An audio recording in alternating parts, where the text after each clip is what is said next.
Olá, pessoal! O Vroom Campinas chegou com tudo nas redes sociais. O programa lançado no último domingo já alcançou mais de 30 mil internautas. E eu convido Flávio Evangelista e Diego Rodrigo para nos apresentar mais um carro fora de série aqui no programa. E aí, rapaziada, qual é o carango que a gente vai mostrar hoje aqui no Vroom? Bom dia! Saudações, Abílio, saudações a você que está nos assistindo aí pelo Facebook. Mais uma vez, Vroom Campinas Web, trazendo uma conversa bem bacana aqui, como na semana passada, que eu e Flávio Evangelista falamos sobre veículos fora de série, carros fora de série fabricados no Brasil. O da semana passada, na verdade, foi uma introdução ao assunto. E hoje a gente está aqui para conversar um pouco mais sobre um carro em específico. Então, respondendo a pergunta de Abílio aí no começo da matéria, a gente vai falar sobre o Puma. Eu posso chamar de Volkswagen Puma ou VW Puma? Fica mais bonitinho, Já que ele teve tantas plataformas, tantos motores. E mais uma vez justificando a nossa saída do estúdio. O Vroom Campinas Web está começando a sair cada vez mais do estúdio. A gente vai estar trazendo novidade em relação a cenário, a conteúdo também. Inclusive o Abílio vai trazer nas próximas semanas um material bem interessante sobre o Daytona Bike Week, que é um dos maiores eventos de motociclismo do mundo. Não o maior, né? Eu acredito que seja realmente o maior do planeta. Aliás, sem falar de moto, pelo menos por enquanto, a gente volta a falar de carro. Então, Flávio, bem-vindo mais uma vez aqui comigo. Obrigado pela companhia. Diego, tamo junto.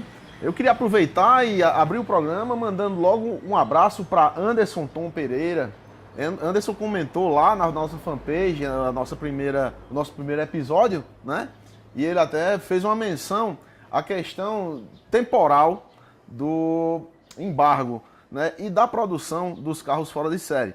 Realmente, Tom, os carros fora de série eles passam a ser produzidos praticamente uma década antes do embargo.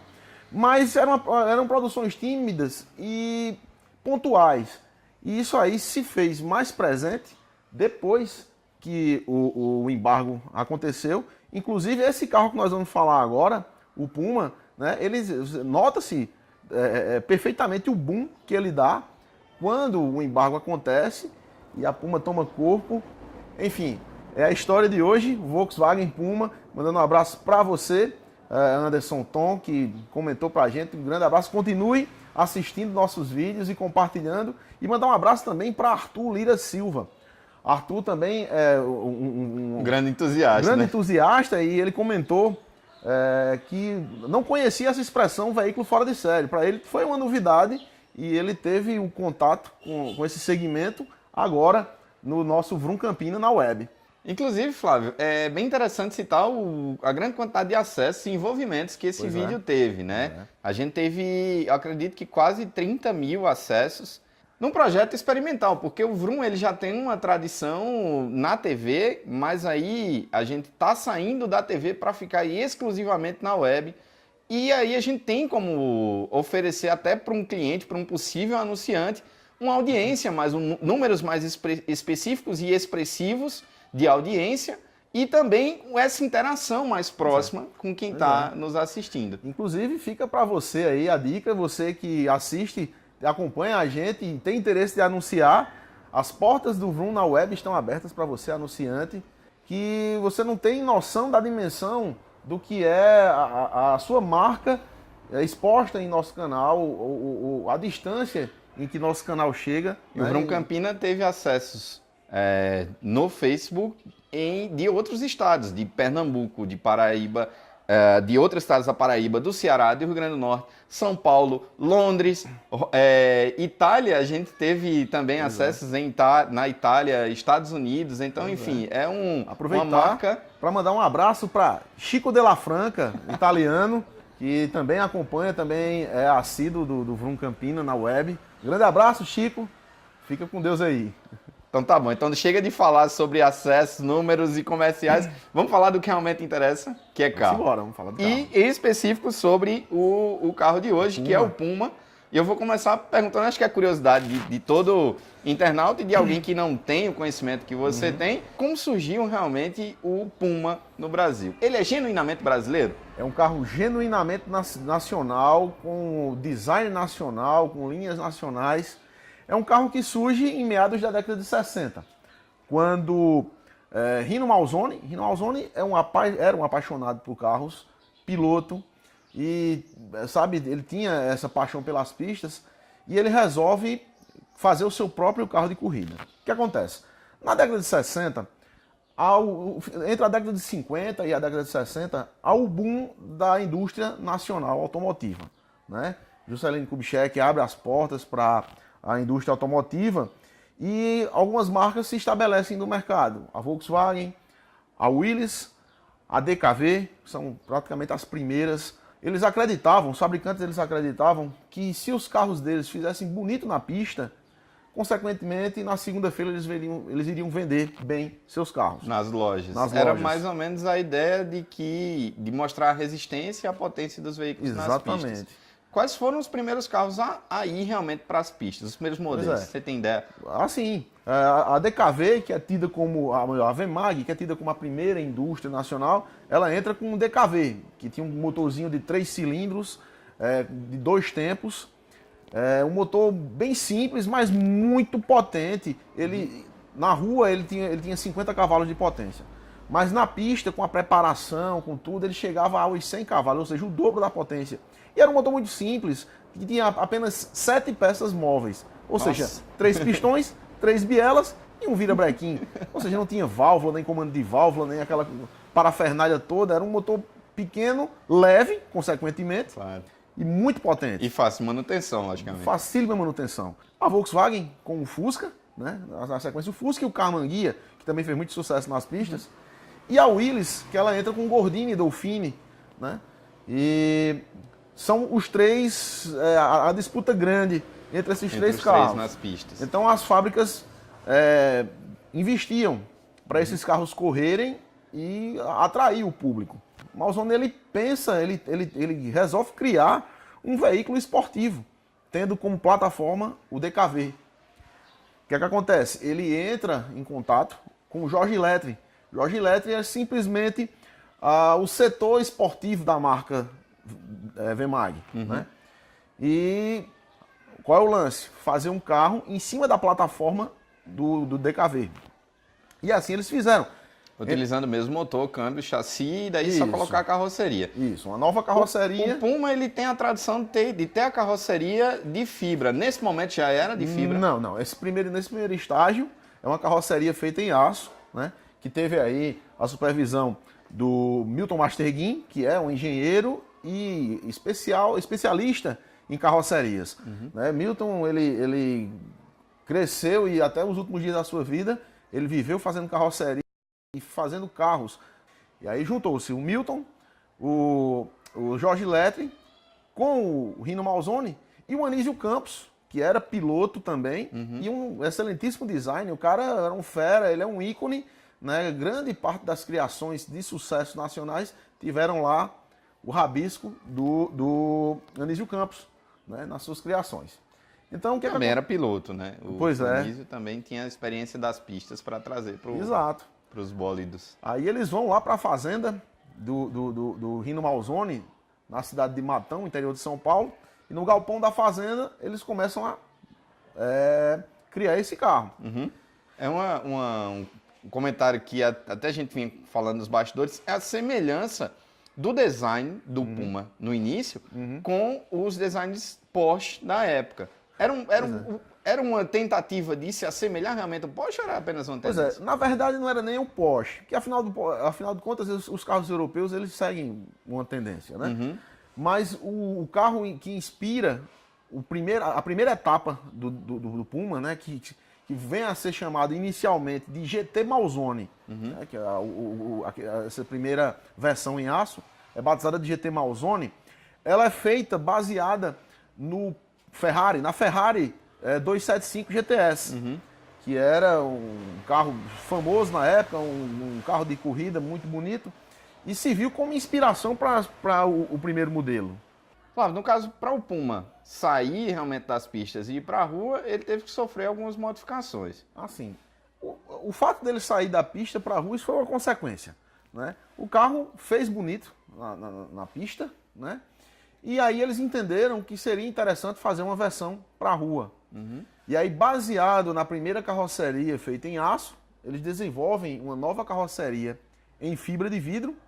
E aí o carro ganha o nome Puma, né? O Puma GT ou Puma DKV, que é essa primeira versão sobre a plataforma do DKV.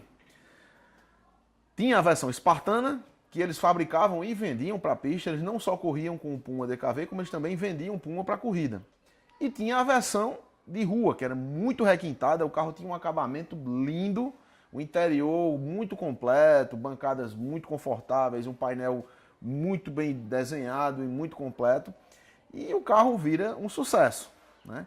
O carro ganha as ruas e era interessante por todas as vertentes do carro, por ter o motor 2 tempos e 3 cilindros, era um carro com tração dianteira, que era novidade naquela época, né? Era um carro que batia de frente com os importados, né? Com os veículos importados. Exato. Quais eram os principais concorrentes do Puma nesse período?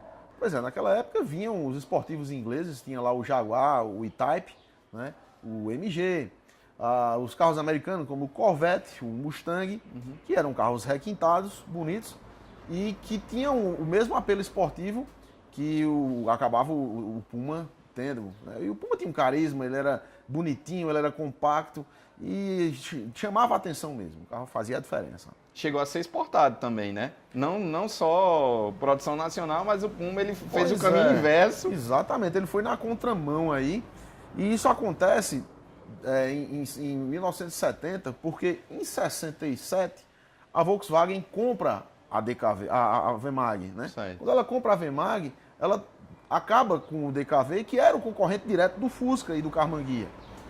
Então, a Puma, ela fica órfã de mecânica.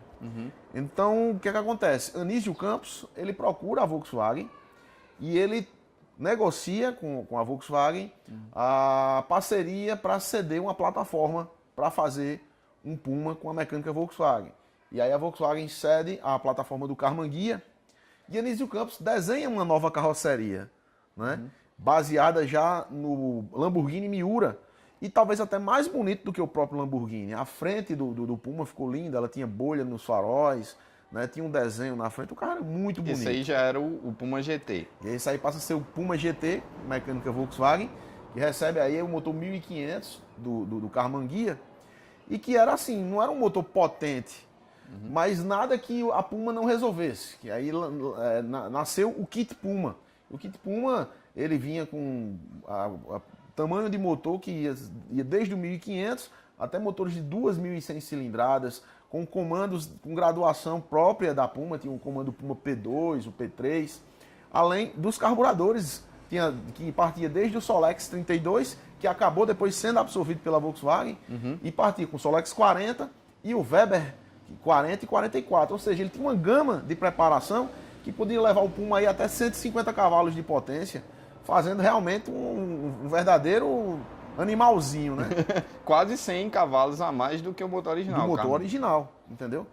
E aí, o que acontece? Depois do carro pronto, o Puma GT finalmente, em 1968, ele fica pronto e começa a ganhar mercado, e a Puma expõe esse carro no Salão de São Paulo, e o carro começa a fazer cosquinha na Volkswagen, né? E isso acaba fazendo com que a Volkswagen tenha que partir para a briga e criar um novo carro, o SP2, para brigar com o Puma.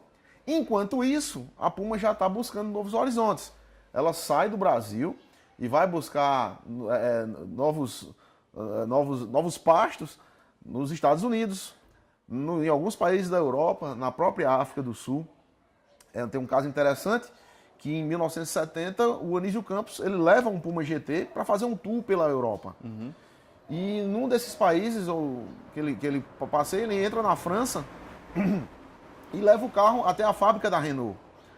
Lá na Renault, os engenheiros, a cúpula da Renault circula o carro, e o Jean Redelle, que era o engenheiro responsável pelo Alpine, que é a versão matriz que surge aqui no Brasil como o Willys Interlagos. Então era uma carroceria também de fibra, tudo, e ele arrudeia o carro, abre, fecha a porta e chama a equipe deles, venham aqui. Ele bate a porta do carro e mostra aos seus subalternos, olha, é assim que um carro de fibra tem que ser desenhado e alinhado, entendeu? O carro civil de referência, e isso foi motivo de orgulho para todos, inclusive para o próprio Milton Masterguin, que era o responsável pela carroceria do carro.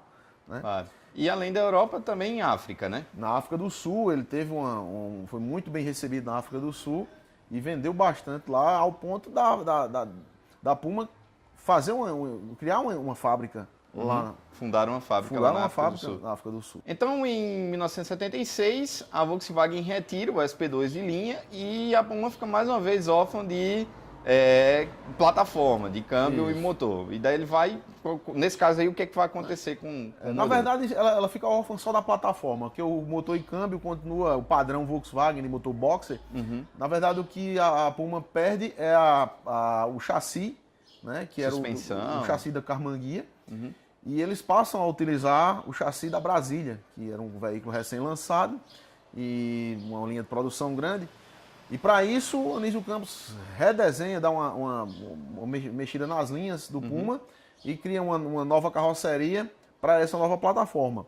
O que não muda muito o desenho do carro, mas o carro se torna um pouco menor e com algumas diferenças, mas continua com a mesma beleza, com o mesmo charme do Puma. É nessa época que os carros importados deixam de adentrar no país e a Puma já está firmada, né? A Puma já tem a sua fama.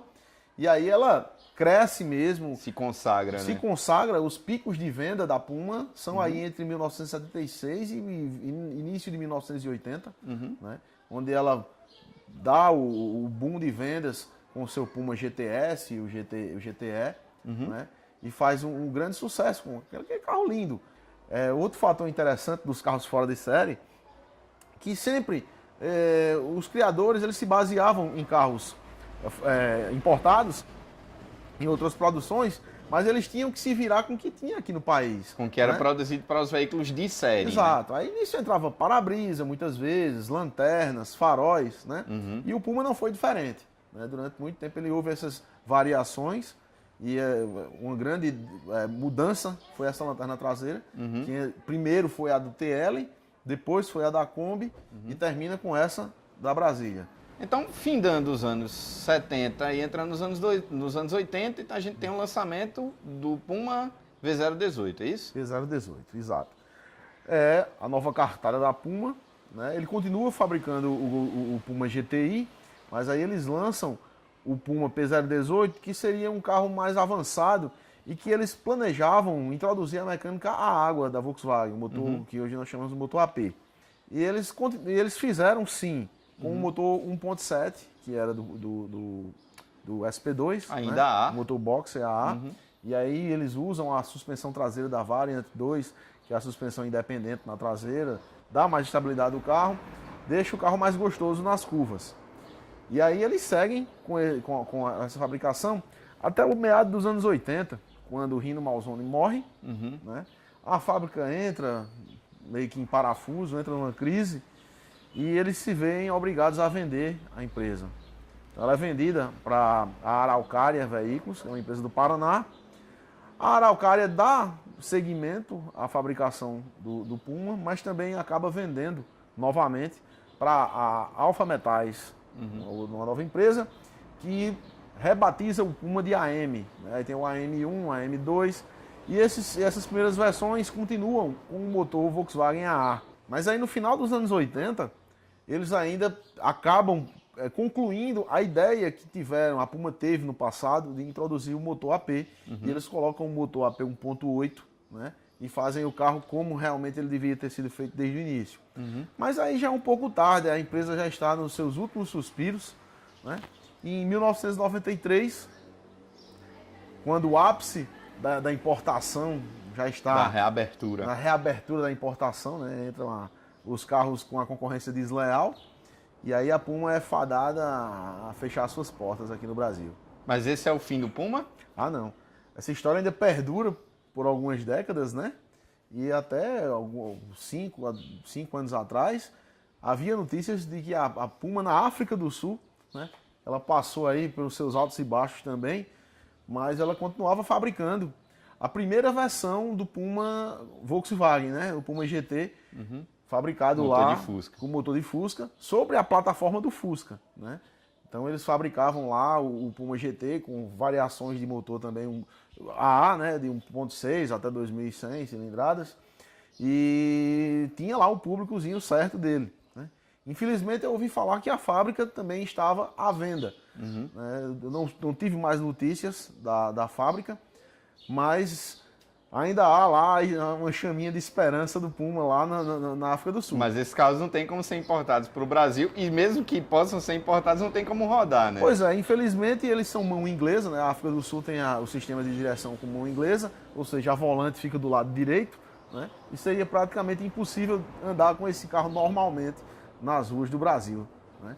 Mas aí, para os entusiastas, ainda fica aquele gostinho, né, de que há uma esperança de andar de Puma 0 km. Puma vive. Pois é, o Puma vive. E daí, o mercado nacional, na verdade, para um carro que deixou de ser fabricado há mais de 20 anos, ainda é muito aquecido. É o caso do Puma, né? É uma das unidades. O Puma é um clássico, né? O Puma, ele não sai de moda nunca. Até hoje, você bota um Puma na rua, ele chama a atenção como há 30 anos atrás, 40 anos atrás. E o fato da escassez do carro, o carro foi saindo das ruas. Então, um Puma em boas condições, ele é assim, muito, muito caro e um carro muito cobiçado, né?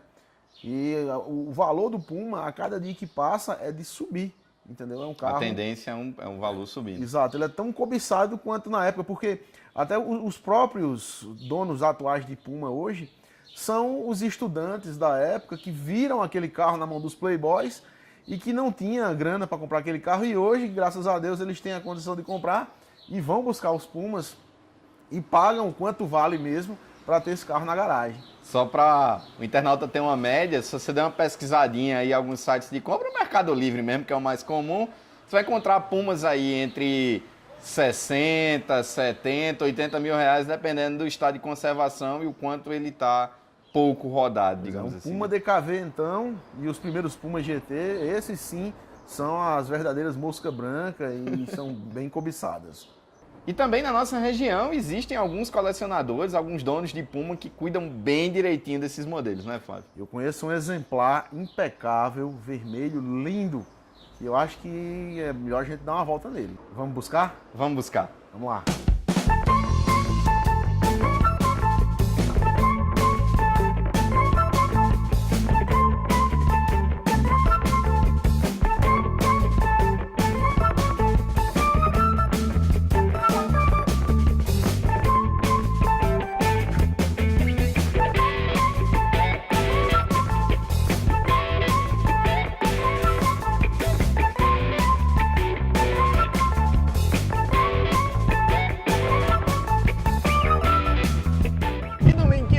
A gente prometeu, você vai ver um pouco mais desse belíssimo Puma, como a gente tinha prometido, vai trazer um Puma para dar um rolê com vocês. Eu, Diego e Del, mostrando para vocês como era andar de Puma há 30 anos atrás, hoje em 2016. É isso aí, galera. Domingo, Vrum Campina Web. Valeu!